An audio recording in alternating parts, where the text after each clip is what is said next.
It's your love. And we acknowledge all of that. And because we have that, we have joy. We have joy unspeakable.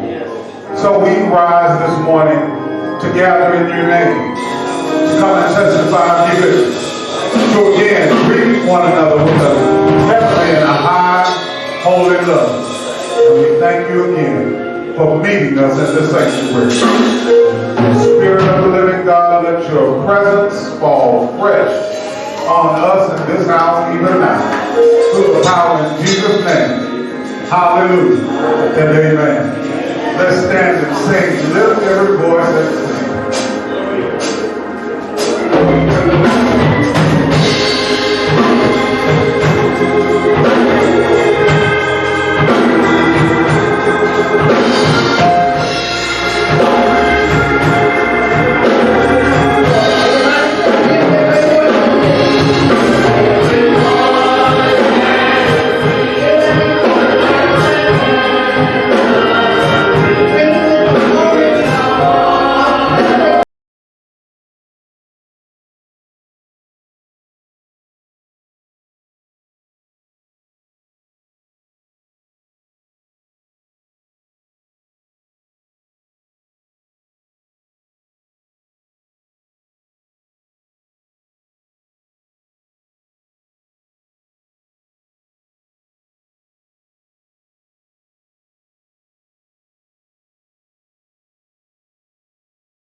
Praise the name of our God.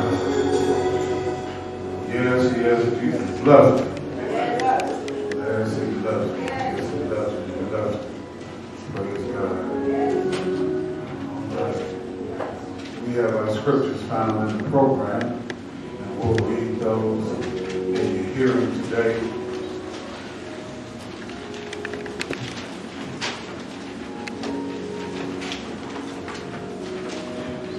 We are concluding our journey through the book of Esther. We're able to stand our last stand. And we read these verses that is what will cover our sermonic preaching today. Esther is verses, selected verses from chapters 8, 9, verse chapter 10 is only 3 verses, but we're going to pick up the last verse in the book. Esther chapter 8 reads like this. On that day, King Ahasuerus gave Queen Esther the house of Haman, the enemy of the Jews.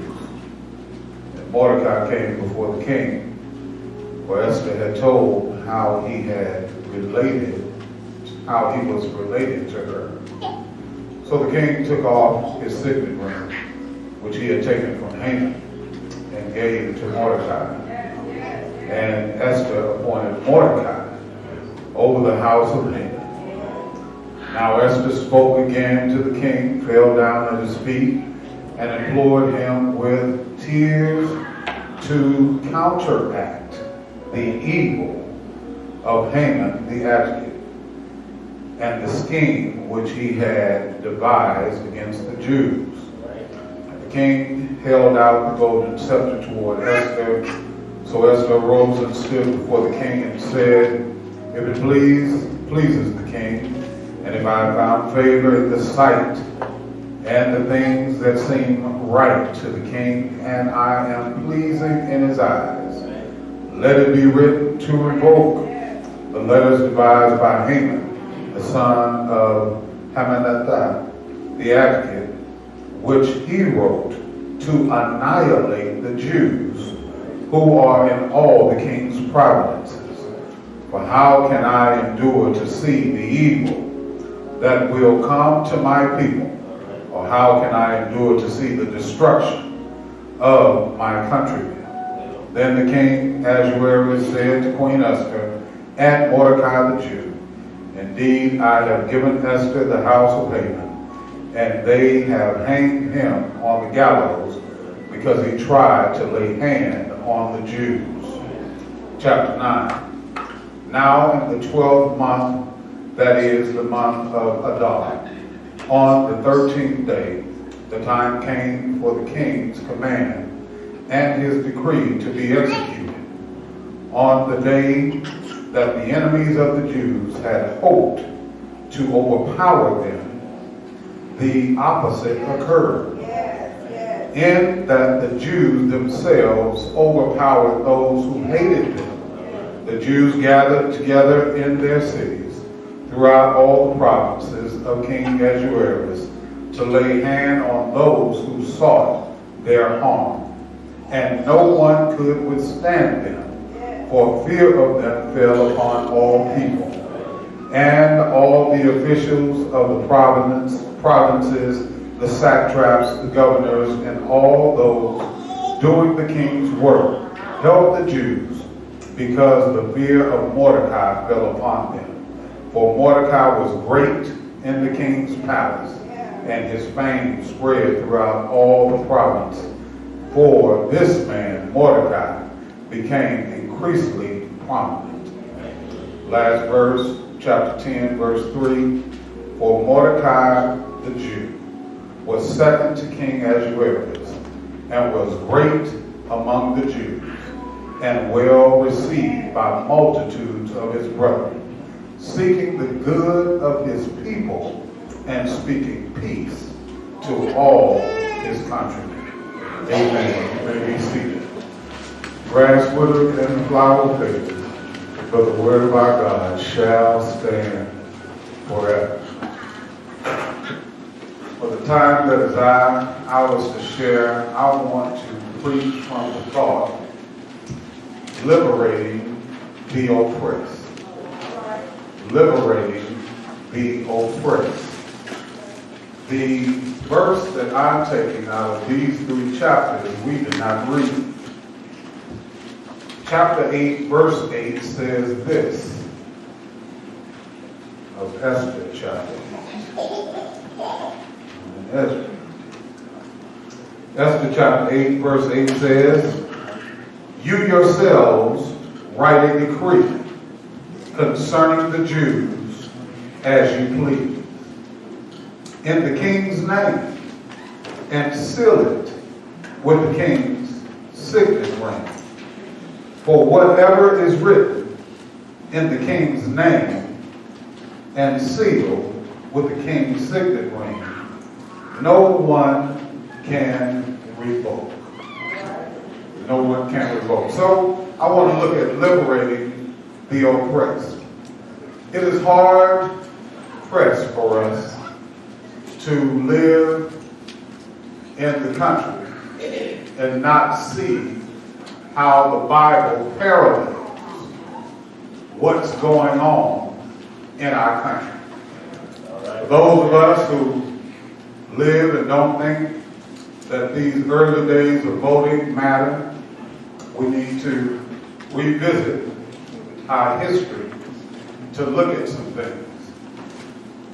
What I see in the text, I want to highlight from our Constitution. Amendment number 1. Congress shall make no law respecting an establishment of religion or prohibit free exercise thereof, or abridging from freedom of speech or of the press, or the right of the people to peacefully assemble and to petition the government for the readiness of grievance. Article number 2, a well-regulated militia being necessary to secure a free state for the right of the people to keep and bear arms shall not be infringed upon. These articles the second article was established in 1791. Amendment 13, 14, and 15.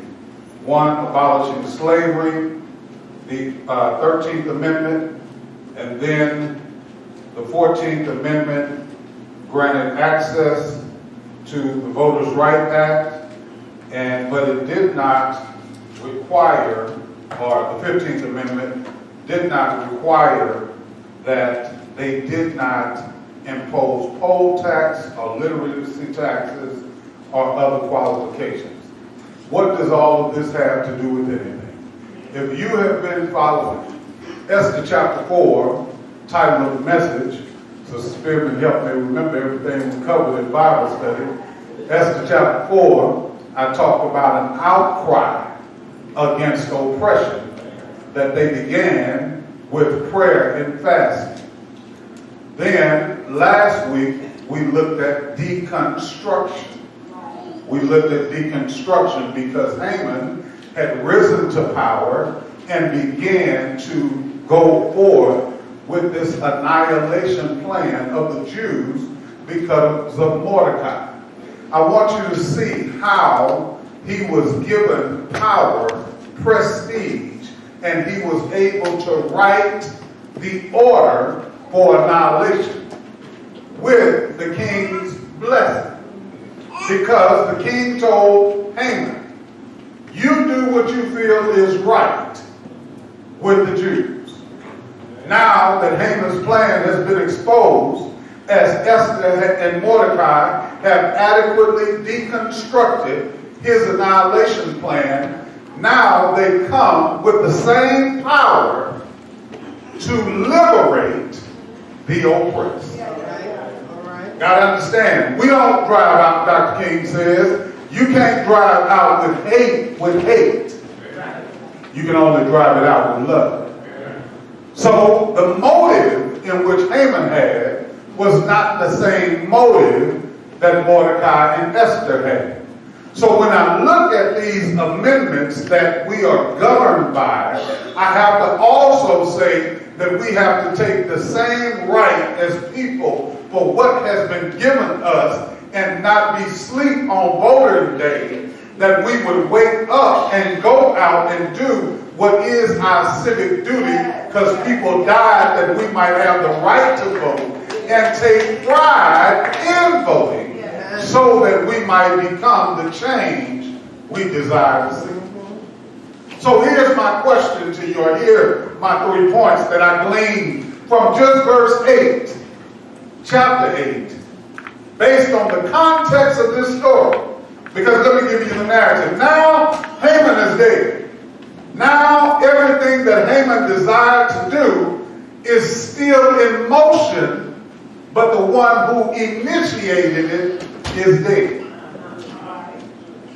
So Esther says it's not enough for me and Mordecai to be okay.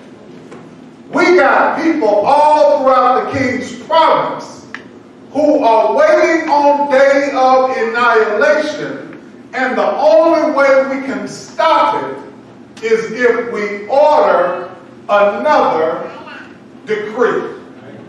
The king says in verse 8, what I've written.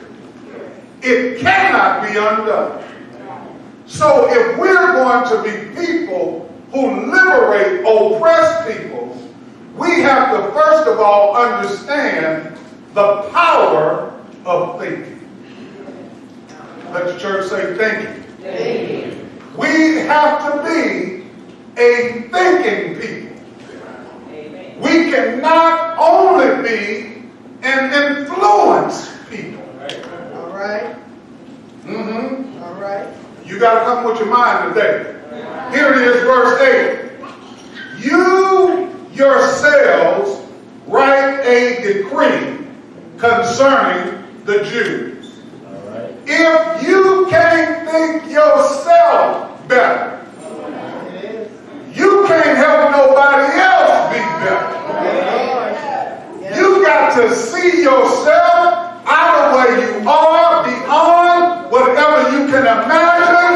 And if you get that kind of bodaciousness in your mind, you will think yourself out of the bad place you're in right now. Because they are in the king's presence, and the king said, I didn't write the last decree. I don't know what's best to write. So y'all figure out. You gotta think, you gotta think, you gotta think. I'm giving you the power to write your own liberation. I'm giving you the power to free yourself and your people, but you got to think to write against the plan of the enemy. All right. But if we don't think, as my granddaddy used to tell me, when rap started coming out and we'd be riding in his Big Six, that was his pickup truck, riding in the Big Six, he said, you got to turn off that bumpity bump music and put it on something that will allow you to think. Come on, man. Sometimes you got to quit inoculating yourself, seducing yourself, influencing yourself, drinking yourself into a stupor, thinking your times and your change is going to get better because you lose it and start thinking. Because if Esther and Mordecai did not have a plan, if Esther and Mordecai did not have a faith, if Esther and Mordecai did not believe that God could deliver them, they would have just made themselves a fortified place. Thinking only of themselves and let everybody else die. You cannot have an isolated island mentality. Not in be a child of God, not in looking out for the best of your fellow man. You have to have and understand the power of thinking. Here it is in the power of thinking. If you have the power of thinking real good, power of thinking says, as Paul says, I need you to be transformed by the renewing of your mind. Well, Pastor, you don't understand. I grew up, and everybody on my side of the family, you know, we all been on subsidized housing. We all have lived this way or that way. Or they said I never would be, and I did the best I could, and this is all I got. No, you got to think yourself out of that. Because when you think yourself out of that, you'll start putting some action behind your thinking. You won't retard your own progress. You'll begin to think better, and then you'll be able to seek ways on how to get to what you are thinking. But if I never feed my mind anything that's worth listening to, then I will never think that I can get out of where I am. Mordecai and Esther are on the chopping block. They have a day of execution. All Jews are going to be executed on the 13th day in the month of the dog. All Jews. Doesn't matter where you are. If you go back to chapter 4, Mordecai told Esther, don't think because you're in the king's palace that this won't happen, because there's a bounty on our head. And everybody that's of Jewish descent has already been promised and decreed that the king would pay them for every life. Power of thinking. So they got the pen in their hand. The same pen that wrote their annihilation, they have now in their hand to write their liberation. So what are you writing? What are you writing for your family? What are you writing for the next generation that you got? I don't mean what you want. What are you writing? How are you making preparation that your children and your grandchildren will be better off than the way you came up? How are you writing their liberation? How are you paving a path for them to make sure they're not caught up in the same traps that society has set for them? Here it is. You move from the power of thinking to the power of writing. All right. Yes, sir. Yes, sir. I still got notes from my nana, who used to be a member here. Still got notes what she's written.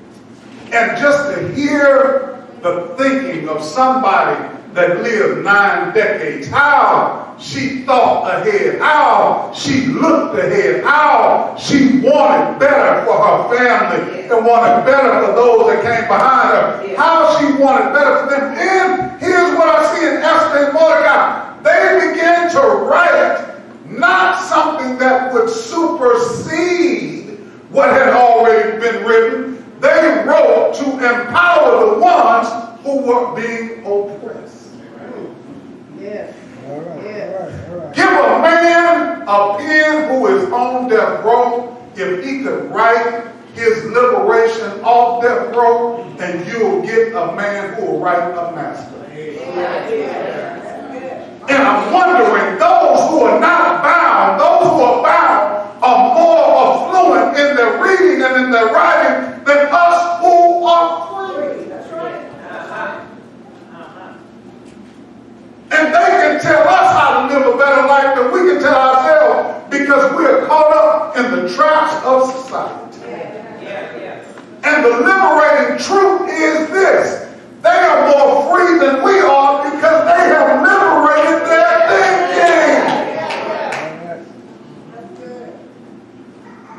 And we cannot keep being asleep in a society that keeps seducing us with success. And we have to understand, here's my pain, my shameless blood. That's why fasting is so important. Because fasting makes you turn down your plate. Fasting makes you tune some stuff out so that you can hear from God, so that you can lift yourself out of the place you've been in and allow yourself to be in a presence on purpose with God. So here it is. Mordecai, here's the story. Mordecai and Esther write a letter. I'll read all of it, but read it when you get a chance. Mordecai and Esther say, we're going to write And not only are we going to write, we're going to use everything at our access. We don't just have the king's pen. We don't just have his signet ring. We got his horses. Because see, time is of the most urgentness. It's of a most essential that this message gets out, that every Jew in every province has the right to bear arms. You don't come back to you in a minute. Because see, before this message goes out, they had no way of defending themselves. They had to sit and wait on their execution date, and they just had to take it. But now, they've been empowered to protest.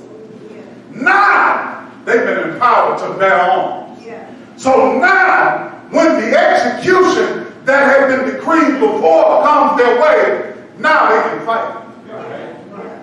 Now they can stand up.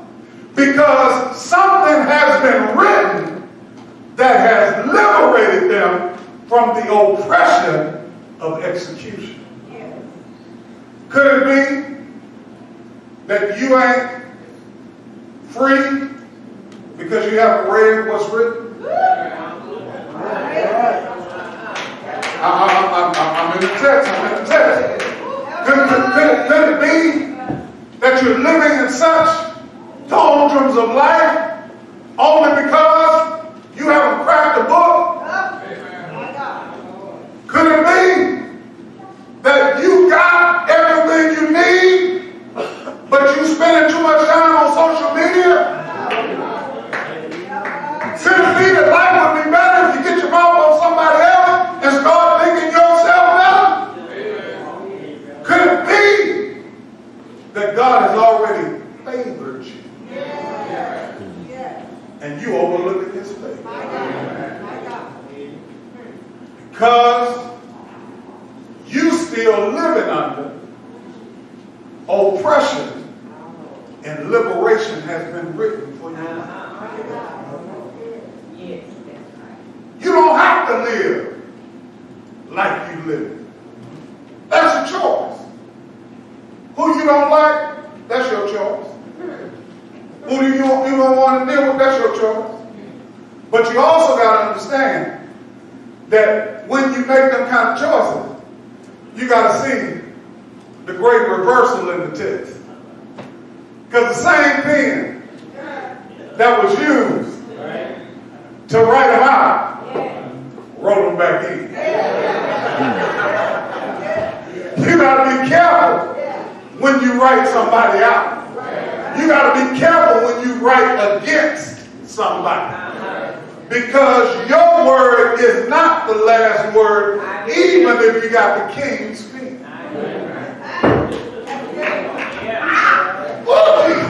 Because the last point is the power of justice.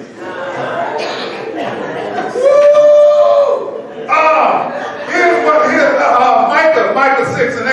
It says, he has shown you, O man, what is good, and what does the Lord require, but to do justly, to love mercy, and walk humbly with your God. Now, here's where I shout. Here's where I get happy. So you gotta get the text. Now the king said, Mordecai had my pen, and Mordecai wrote what he seemed best to him.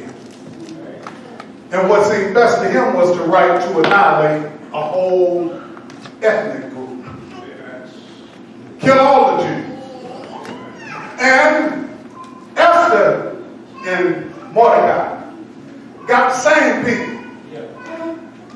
And they didn't write to annihilate. They wrote to liberate. But King said, what has been written in my name can't be undone. But at the same time, you got the ability to use my name to write justice. All right. Y'all come to Bible study, I'm going to give you all this. Literally, God's word oppressed. Yeah. And they only read the parts of the word that would keep people bound. But when we get the ability to read and to write for ourselves, you look over in Luke chapter 4, verse 18, and see that Jesus says, "The Spirit of the Lord is upon me.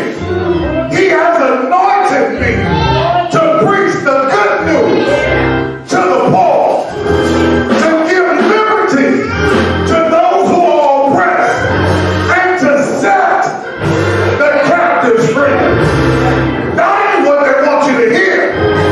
They want you to hear, "Slaves, obey your master." They don't want you to hear, "There's neither slave nor free, nor Jew nor Greek, nor male nor female." Literally, God says that I have written that I can't stand sin, and I cannot undo what I can't stand. But what I can do is write in the law a law of love, and I will send love through water in 2 generations. I will send love to be born of a virgin. I will send love to not be born in a manger, but on the backside of Bethlehem. I will send love to walk through the streets. I will send love to open the eyes of the blind. I will send love to make the cripple walk. I will send love to turn water into wine. I will send love to get out of the cross. Not that the Lord died, but I died that you might have life. Love came to justify the sin of all humanity. That's why I say, I sing, love lifted me. Love lifted me when nobody else could help. The assistants won't help. The doctors won't help. The law won't help. The Lord will lift me. I was singing, deep in sin, very deep in, and within, singing to rise no more. But the last God of the sea, earth, I just got like the water. He lifted me outside.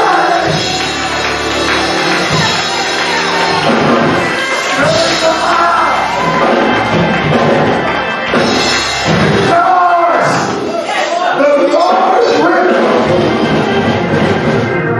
to oppress. But if we knew what Dr. King did, we'd come to catch a promissory note that has come back insufficient. And we unify on what they promised. We don't look for them to fulfill it. We look for God to fulfill it. And when God fulfills what He says concerning His children, we begin to liberate the oppressed. Read you a chapter of a book that's sitting on your shelf. You've been had you about 10 years ago.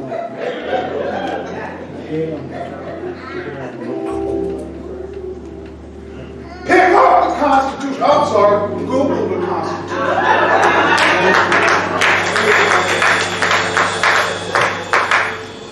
You'll see why it's important not just to vote in presidential elections, but local elections, because they literally are redistricting based on how you vote. And when you don't vote, they have the ability to redistrict and write you out of representation.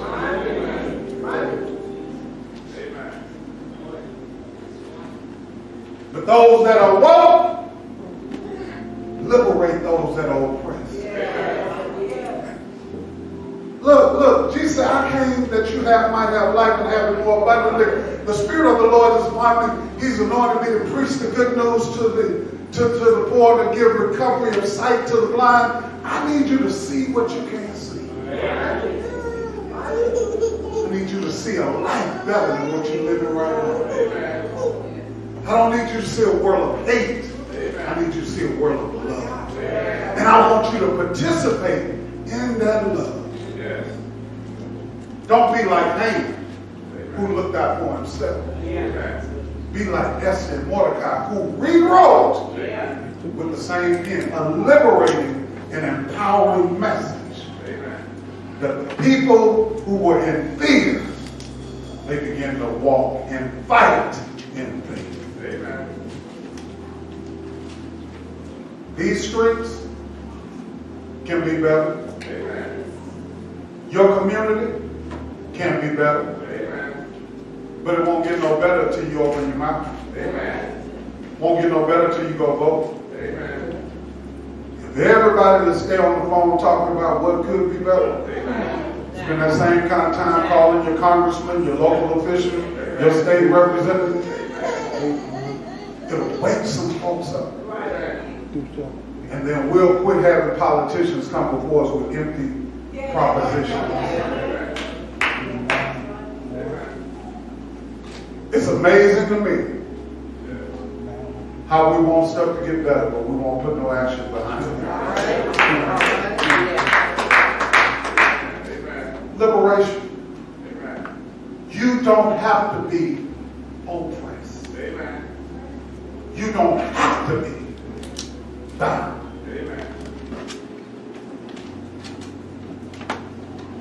Life and death are in the power of your tongue. And what you speak, you eat the fruit thereof. And all I'm trying to tell you is I serve a God who's victorious. I serve a God who's paid the way. I serve a God who liberates his people. I serve a God who will stand at the end of time and crack the sky. We ain't seen a picture like this. But John writes, his hair is white as wool. His eyes are like flames of fire. His feet are as burnished brass. He has a gold sash wrapped around him. And his voice are the multitude of many waters. My brothers and sisters, it begins in your mind. It begins in your mind. You survived a whole life. You've been through a whole life. And to remain in the same mode of thinking in what you've already come through, you are missing God's favor. Because you came through it, you ought to know better. You ought to think better. You ought to desire better. And all God needs you to do is believe. So as we begin to launch into 2020, some of us ain't shut the residue off the last decade. I want to give you opportunity, because when we go into March, we celebrate from first Sunday to Women's Day on fifth Sunday, and I want you to shake off all of what's been having you bound. Because we're coming out of this.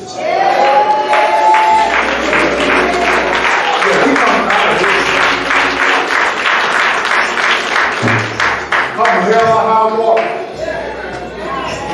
We coming out of this.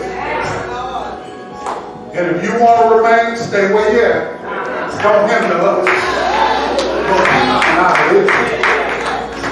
And we coming out of this, lifting up the bloodstained banner of Jesus Christ. So you can keep talking about what it was, what it is, what it used to be, but we marching forward in victory in Jesus' name. Because he's done too much for us. He's brought us from a mighty long way. He's seen us through danger, sin, and unseen. He's liberated us from that which would have us down. How dare we be like the children of Israel and say, didn't we have it good in Egypt? No! I'm going to the promised land. I'm going to the promised land.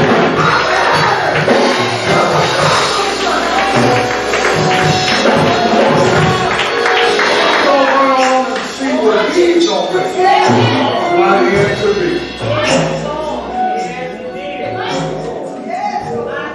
My ancestors didn't die so I could get to a place of convenience and fold my hands and cross my legs. I'm looking after them that's coming behind me. Them that are yet unborn. There are countless names of brothers and sisters that we'll never know their names, but they stood in the face of oppression. And every life that failed was another brick to make sure that we had an equitable ground to stand on. They did not give their lives in vain. And we're not going to live like we are ungrateful people. We are not going to live like we're ungrateful people. So as we come today to a time of prayer, praying for our nation, praying for our people, praying for our children. I'm praying that our church would launch into 2020 seeing that God is still with us. You, my brother and sister, desire prayer. You, my brother and sister, desire to unite with the church that's called Blessed Hope. Fill out that card, drop it in the offering plate. You're welcome to do that. But at this time, you got a heavy heart. The message of liberation is here for you. The God, the great liberator, is here for you. You have to receive him. He is Jesus, who is the Christ. So I'll ask that you take a posture of prayer. Praying for the bereaved in our congregation. Lifting up Mother Oldham. Thanking God for the presence of Pop Graves. Praying for Sister Julia. Praying for God for the unemployed and the underemployed. Praying for the misguided.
Lord. How excellent is thy name in all the earth. God, we stand under the blood. We acknowledge that there's a real enemy that's trying to thwart the plan that you have for us. The author and father of lies. He has deceived. He has distracted. He's even discouraged some of your faithful children to not believe the promises that you have for them. I pray now, God, against the mind and the imps and the work and the plan of the enemy. And just as prayer and fasting in the book of Esther exposed the plan of Haman, I pray that as we enter into the Lent season, a time of prayer and fasting, that you will deconstruct and give us discernment over the plans of the enemy that's at work in our lives. I pray my brother and sister well. I pray wholeness in their lives. I pray peace in their lives. I pray love and joy in their lives. I pray for those who've been bereaved and grieved, some who are full of sorrow. We're praying for those with long-term illnesses, praying for Sister Bayless's daughter-in-law. We're praying, oh God, for our caregivers, those who have loved ones that they're caring for. They're going to the doctor every week and some every month. And they are having to watch the loved one that they are caring for seem to evaporate, diminish before their very eyes. Praying that you'll restore health. Praying that you'll restore vitality of life. Praying, oh God, for those who have started businesses and things are coming against them to retard their progress. Those things that don't want them to succeed. I'm praying, God, your favor in the name of Jesus to show up over your people. I'm praying that you will send your angels of war, send your angels of ministry to defend and to fight and to defeat the plan the enemy is trying to carry out. I pray for our children. We've heard this past week 3 elementary school children have been molested. Praying for those in our schools. Praying for families. Praying that our children's minds won't be warped or retarded as a result of the violations that they've endured. Praying, oh God, for those who are in administration, in management. Praying that you would deal with adults who seem to have warped and sick minds. Praying for our government, local, state, and national level, international level. God, we don't know what you're doing, but our responsibility is to pray. Our responsibility is to vote. Our responsibility is to seek justice and to love mercy and to walk humbly with our God. So will you, by the power of your Spirit, will you embolden us through the convictions we have in Jesus Christ?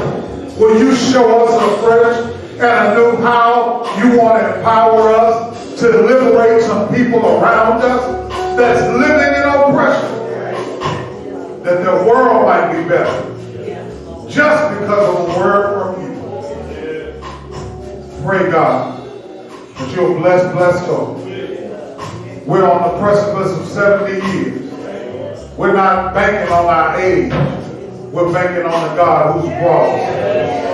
We're holding the hand of the one who's kept us. And we testify to your love and your faithfulness. So will you continue to smile and favor blessed hope? Will you continue to illuminate your presence in blessed hope? And will you continue to bless everybody that comes through these doors? And you will correct that which is not right. You will make the crooked places straight. And you will make the low places level. And I pray for every person that's come in this door, that the name of Jesus will lift their bowed down head He will ease their troubled mind and bring peace to their confused hearts, and that you will be magnified. I pray now that wherever our mindset is, you will help us fix it on you. I pray, God, that the people who are here will leave out liberated by the love of Jesus. They will leave liberated by the life of Jesus. They will leave liberated by the longevity that is promised in Jesus. I pray now that you will capture every wicked and evil spirit, and you would thwart every plan. You would stop every stammering and lying tongue, and that you will release your freedom and peace by the power in Jesus' name. And I pray that we will rejoice and sing with the angels for the great work that you are doing in our midst. Spirit of the living God, fall fresh on this house through the power of Jesus' name. Hallelujah. Amen. Amen.